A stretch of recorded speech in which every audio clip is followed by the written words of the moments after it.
बिल्कुल असां हिन वक़्तु हैदराबाद में मौजूद आहियूं जिते कोरोना वायरस जे सबबु हैदराबाद में जेके शादी हालूं ऐं होटलूं बंदि कयूं वियूं आहिनि। इन हवाले सां असां डिप्टी कमिश्नर सां ॻाल्हि ॿोल कंदासीं ऐं शादी हाल वारनि सां ॻाल्हि ॿोल कंदासीं जिन्हनि जो छा चवणु आहे जेके कोरोना वायरस जे हवाले सां शादी हाल ऐं होटलूं बंदि कयूं वियूं आहिनि। जी सभु जेके बि मयर्स वरिता आहिनि ऐं अल्हम्दुलिल्लाह काफ़ी सूरत हाल ठीकु आहे। अञा जेतिरा बि जेकी बि अचण वारो वक़्तु आहे उन में जेके बि फोर्स कयूं था उन में सभु जेके आहिनि मयर्स वरिता आहिनि उहे हेठि फॉर्मेशन्स खे ॿुधायो आहे। अलाह साईं जी अलाह चङाई कंदो, बहितर थींदो इंशाअल्लाह। कंट्रोल आहे जेको गवर्नमेंट जी जेके बि डायरेक्शन्स आहिनि उहे सभिनी ते इम्प्लीमेंट थियो आहे। माण्हू पाण बि सेंसिटाइज़ आहिनि, उनखे पाण खे बि अहसासु आहे त उहे इन खे वायोलेशन न कनि ऐं इन ते जेके बि तदाबीर आहिनि कोरोना खां बचण जे लाइ ऐं बल्कि पाण ॿुधाइनि था माण्हुनि जी काफ़ी उनखे एप्रिशिएट बि कयो आहे। आहे जेको बि कुझु कयूं था माण्हुनि जी बहितरी जे लाइ था कयूं। सो मां प्रेस जी बि शुक्रगुज़ार आहियां, काफ़ी पॉज़िटिव किरदारु अदा थी करे। अलाह साईं बहितर कंदो। मार्केट जे हवाले सां ॻाल्हि हले पई त मार्केट बंदि थी थियनि, न कोई मार्केट इहा हिकिड़ी अफ़वाहूं आहिनि। मार्केट छो ख़तमु थींदी? मार्केट हितां जे माण्हुनि जे लाइ अलाह ख़ैरु कंदो। अहिड़ी कहिड़ी शइ आहे जिते दुनिया में ईअं त किथे बि कोन्ह थींदो आहे त मार्केट छो बंदि कंदा?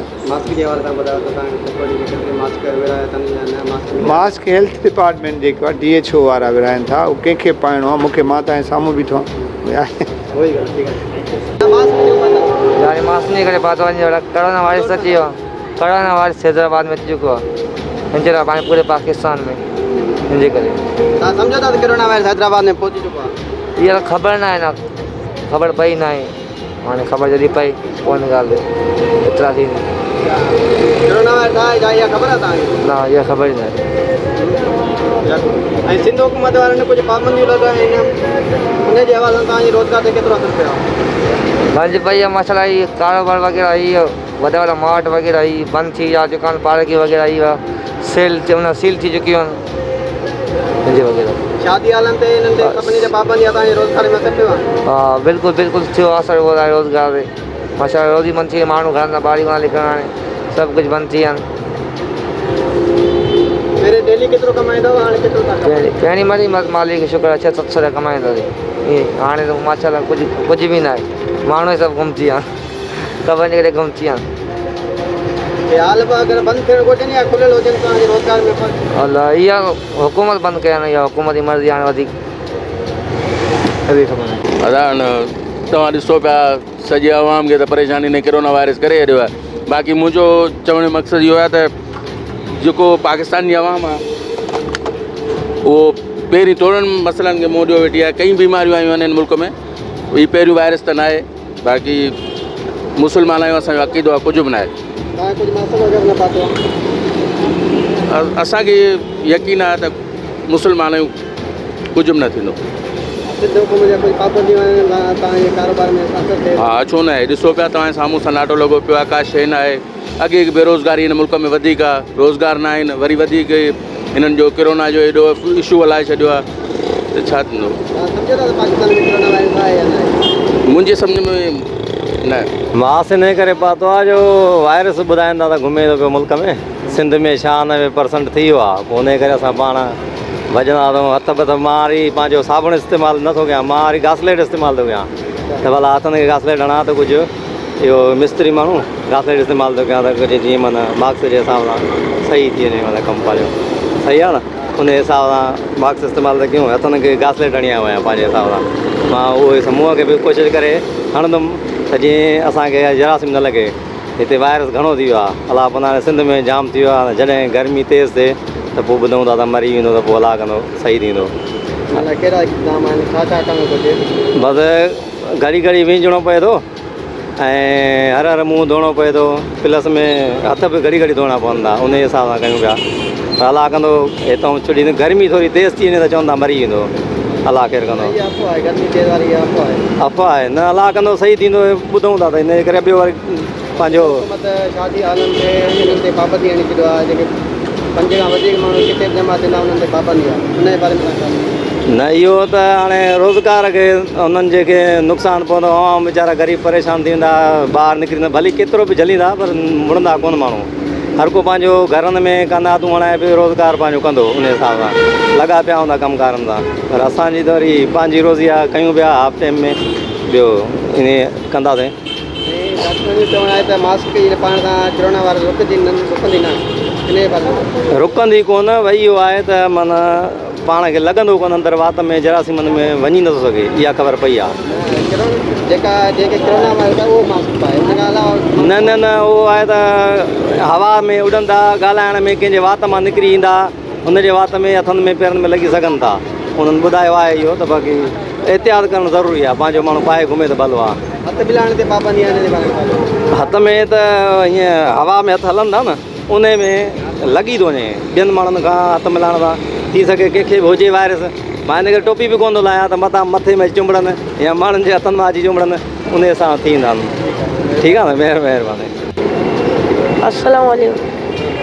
हाँ भाई इमरान साहब से मेरी गुजारिश है आटा सस्ता कर दीजिए आवाम के लिए और पेट्रोल भी बहुत महंगा हो गया पहले था 99 लीटर अब हो गया 118 रुपये लीटर सस्ता तो करेंगे लोगों को लूटेंगे क्या आप नहीं अभी दुनिया में पेट्रोल सस्ता हो गया उसके बारे में आपको क्या कहना है उसके बारे में ये कहेंगे हमारे लिए भी हो जाए सहूलत सस्ता हो जाए।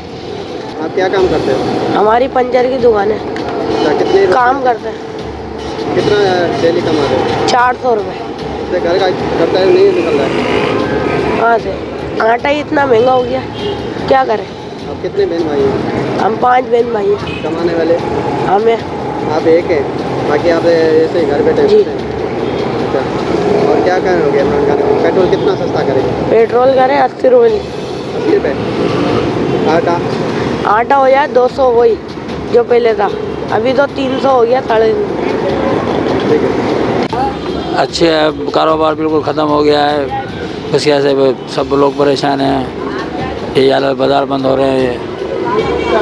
आपके जो हुकूमत ने इक़दाम किए हैं शादी हाल बंद करने के उसके बाद आपके कारोबार में कितना असर पड़ा है काफ़ी असर पड़ रहा है जैसे कितना पहले ये हमारी कितना मालिक था, अभी कितना मालिक था? ये पहले 10-12 बन जाता था अब 2-3 बन जा रहा है। और ये ऐसा होना चाहिए कि हाल बंद होने चाहिए आपको सही है जो हुकूमत चाहे वही सही है आपको कोई नुकसान वगैरह नहीं अल्लाह देने वाला आप कुछ कैसे खुश है।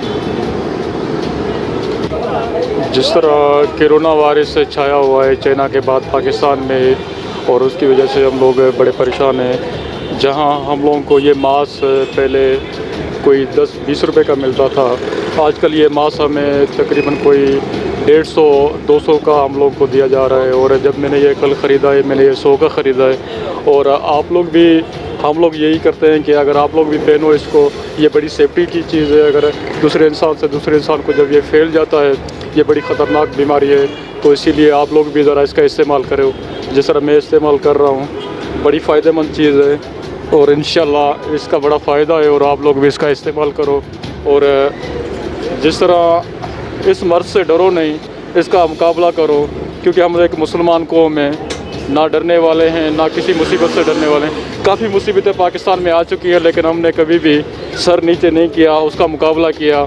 इंशाल्लाह हम इस चीज़ का भी मुकाबला करेंगे और इंशाल्लाह हम लोग यही बस मेरी दुआ है आप मुसलमानों से आप हैदराबाद के शहरियों से कि आप लोग पुलिस से इससे नहीं डरें।